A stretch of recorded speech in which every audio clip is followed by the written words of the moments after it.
never made it, but I know what it takes. I'm motivated by a mix of emotion. Got my statement, and I'm reading it slow so I can understand it fully. Appreciate my standing, go out of this world and right on time. Oh, never in my life have I seen the sky light up like this. I'm far away from Earth and I wanna know if you exist. Mission control, do you read me? Send me my coordinates lately. Mission control, am I drifting? Tie me to someone who will love me, yeah. Wait, I think I'll last a bit longer. Find another reason to breathe this. Welcome everyone to another Ref Brandon and the Todd family YouTube video. Wherever you are, whatever you may be doing, thank you so much for making Ref Brandon and the Todd family a part of your day. We always greatly appreciate it. Don't forget to go to prizepicks.com and enter the keyword Ref Brandon for your chance to double your deposit up to $100 just by entering the keyword Ref Brandon at prizepicks.com. If you have not yet went to the Southern Fried Championship Wrestling Facebook page or YouTube page, I encourage you to do so you can watch this past Saturday night's event in its entirety. It is available on Facebook and YouTube in its entirety, whichever platform you prefer. But so far, since the college football season has ended, we have looked at how each quarterback did in each conference. We've looked at the entire ACC, the entire SEC, the entire Big Ten, and the entire Pac-12. There's only one conference that we have not looked at yet, and that is the Big 12. And I want to go ahead and do it because it is February the 9th. So we are just about in the middle of February. And if you follow this channel, you know that even in the off season, it seems like we talk college football at least once a week. If not, it's pretty darn close to once a week. And I want to go ahead and start looking toward the 2023 college football season, and we cannot do that properly until we close the door on the 2022 college football season. So today we're going to look at how all the quarterbacks in the Big 12 did in the 2022 college football season, and that will be the closing door, the end of the 2022 college football season. The next time we talk college football here on the channel, it will be about the 2023 college football season. And of course, everybody knows by now that as I talk about the quarterbacks, we run them down from 1 to dead last, which is different depending on how many teams are in each conference. We talk about how many passing yards they had, their QBR, touchdown passes, and interceptions. Jalen Daniels had the highest QBR in the Big 12. Of course, he was the quarterback of Kansas. He had 2,014 passing yards, 18 touchdowns, only 4 interceptions. Max Duggan, 3,698 passing yards, 32 touchdowns, and 8 interceptions. Jalen Daniels' QBR was 87 78.9, and Max Duggan was 78.2. And the reason why I waited to give you Jalen Daniels' QBR the same time I gave you Max Duggan's QBR, so you could compare instantly the difference in those two, because they were the top two quarterbacks in the Big 12 QBR wise. And you can look at any conference, and every single conference will put whichever quarterback has the highest QBR as the number one quarterback in the conference, because that is what the pros look at. They don't look at yards, touchdowns, interceptions. All that stuff matters, but the most important thing is QBR. But Jalen Daniels was 87.9, and Max Duggan, number 2, was 78.2. So Jalen Daniels' QBR was just about 10 points exactly higher than Max Duggan. So that's how good of a season Jalen Daniels had. It's just nobody talked about it, and there's still nobody talking about it because it was Kansas. Now, if Jalen Daniels is their starting quarterback again in the 23 season, and he has another season like that, and Kansas has another pretty good season, you might start hearing Jalen Daniels get the credibility he deserves. He's actually a really good quarterback. Number 3, Dylan Gabriel, 3,168 passing yards, 25 touchdowns, 6 interceptions, QBR of exactly 75. Number 4, Adrian Martinez. His numbers weren't very good because he was injured just about half of the season. He had 1,261 passing yards, 6 touchdowns, only 1 interception, QBR of 73.1. Spencer Sanders, who of course transferred from Oklahoma State, but this past season he had 2,642 passing yards, 17 touchdowns, 9 interceptions, and a QBR of 71.1. Number 6 is the mullet man, Quinn Ewers, 2,177 passing yards, 15 touchdowns, 6 interceptions, QBR of 64.8.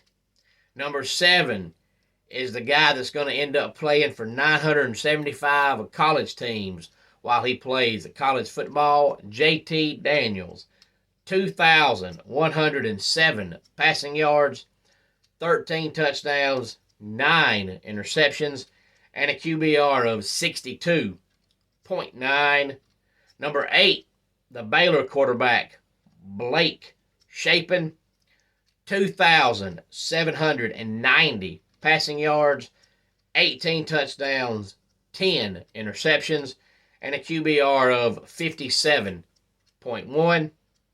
Number 9, Hunter Deckers, 3,044 passing yards, 19 touchdowns, but he threw 14 interceptions, and that's the reason why his QBR was only 55.4. You throw more than a pick a game, and your QBR is going to be affected drastically. A lot of that has to do with the fact that Iowa State was just absolutely abysmal on offense. They just didn't have any playmakers at all. So a lot of times the Hunter Deckers just tried to make plays that weren't there. But if he is their quarterback again in the 23 season, maybe they'll have some kind of playmakers around him, because he's not a bad quarterback. He's not as good as the last quarterback they had, but he's not bad. But when there's no playmakers around you, there's just nothing you can do. And dead last, number 10 of the 10 quarterbacks of the 10 team Big 12, Donovan Smith. He had 1,505 passing yards, 12 touchdowns, 8 interceptions. The only quarterback in the league whose QBR was below 50, and he came in at 47.5. And the reason why I specifically said 10 team Big 12 is because it's called the Big 12, so it's confusing because the Big 10 has way more than 10 teams, and the Big 12 has less than 12 teams. So those two conferences need to change their names or get the exact amount of teams that is in your conference name, because that's just confusing. The Big 10 having way more than 10 teams and the Big 12 having less than 12 teams.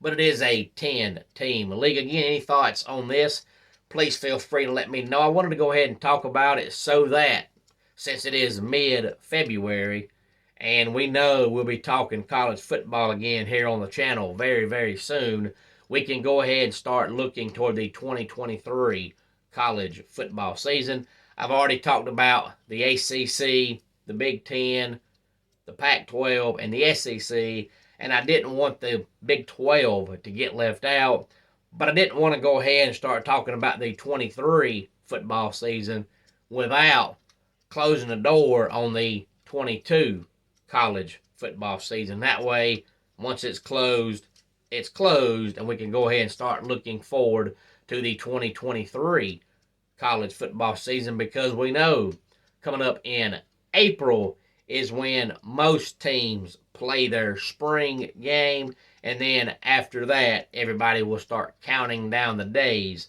to the 2023 college football season. And one quick comment I wanted to make about what Roger Goodell said yesterday. In case you have not heard, Roger Goodell came out yesterday and said he thinks that the NFL officiating crew is the best it's ever been. Now, I'm not here to tell you whether you can agree with that or not. That's totally up to you. Your opinion's your opinion. Nobody's going to change that. But I will say this. Here's one thing we have to look at, and one key thing you have to remember, and that is the fact that it's 2023. We are living in a time where nobody is ever happy about anything. People find the negative side to everything. People find the downside to everything. Being that we live in a world full of Karens, you can't look at it from that perspective, because if you look at it from that perspective, automatically you're going to say Roger Goodell is full of crap. But if you look at it the way you should look at it, which is not showing favoritism, just looking at it logically, he's not fully wrong. One thing we don't think about is this day and time, officiating crews in any sport, not just football, but baseball, basketball, soccer, all of them, get criticized and scrutinized more than ever. And it's not just because we live in a world full of Karens, because we do, but it's also because back in the day, we didn't have instant replay in no sport. So when a referee made a call, that was the call. That was the end of it. You didn't have time to sit back and think about it. You didn't have time to sit back and watch replays. You didn't have time to sit back and say, boy, that's one stupid referee, because they made the call, and since there was no replay, as soon as they made the call, whether it was good or bad, it didn't matter, because the next few seconds, you were going to forget about it, because guess what? Here comes the next play. So you didn't have time to sit back and think about all those things. So when there's no replay, you really don't know whether the referee's right or wrong, because as soon as he makes that call, you keep playing. And in the next 4 or 5 minutes, you forget about it. But nowadays, with replay, not just in football, but every sport, and they show you 975 replays, and they show them in 975 ways, and then they sit back and talk about the replay, and talk about how long the replay's taking. Then they show you the replay all over again. Then they'll go to break. Then they come back on and show the replay all over again. And then the referee makes his call. Well, you've had 10 minutes to sit there and look at it and think about whether or not the referee was right. So honestly, really, truly, the referees nowadays could be better. You really can't compare because 25, 30 years ago, there was no replay. So there was no way to prove whether or not a referee was right or wrong because there was no replay. As soon as the play happened, you kept going. So we might need to go back to that so that we can focus on the actual games instead of focusing on referees, because referees get way too much blame for stuff they honestly, really, truly can't control. But it's like being a kicker in football. A kicker can go out there and make 25 straight kicks, and nobody thinks about it because that's his job.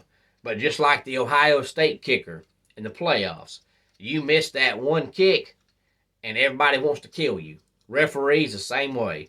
They can get 975 straight calls right, and nobody talks about it because they did their job. But as soon as they miss one, or you think they miss one, we want to talk about it. It's just like people that watch sports and say sports are rigged, which I've always said, and I've said it before here on the channel. If you know anybody that says that, tell them stop watching sports. People only say that when their team is not winning. Whoever your team is in whatever sport, as long as they're winning, you don't say that. But we don't want to come out and admit that our team just wasn't good enough. So as soon as our team loses, we either want to blame the refs or we want to say it's rigged. But when your team is winning, you never fuss about the refs and you never say it's rigged. You only say that when you lose. So if you know anybody that blames the refs, or if you know anybody that says sports are rigged, tell them stop watching sports. If you can't be man enough or woman enough to come out and say my team just wasn't good enough, you might as well not watch sports, because your team is never going to be good enough with that mindset. We've got to be man enough or woman enough to say, hey, we wasn't good enough. Don't say it's rigged. Don't blame the refs. Just say, hey, we wasn't good enough. But that's my thoughts on what Roger Goodell said yesterday. I thought about that when I was driving home from work last night, how automatically everybody's going to say he's full of crap. But honestly, really, truly, you don't know. Because before there was replay, you couldn't scrutinize referees. Because they made a call, you moved on. So when you can't scrutinize referees, you don't have time to say whether they're good or bad. Because with no replay, they make a call, you move on. When you have replay, you have time to sit back and think about it. But that is what Roger Goodell said yesterday, that he thinks the NFL officiating crew is the best it's ever been. Any thoughts on any of this, please feel free to let me know. Don't forget about HFOTUSA.org. Homes for Our Troops is a publicly funded 501c nonprofit organization that builds and donates specially adapted custom homes nationwide for severely injured post 9/11 veterans.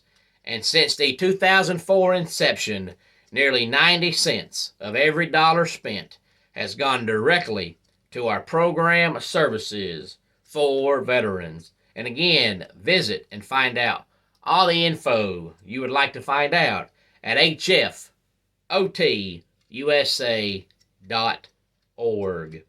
Let's go ahead and get our dad joke of the day in here. I saw a real idiot at the gym yesterday. He put a water bottle in the Pringles holder on the treadmill. And that wraps it up for today's Ref Brandon and the Todd Family YouTube video. Until next time, it's Ref Brandon saying, just like in pro wrestling, life can be over by the count of 3. Tell your friends and family how much you love them. Bye.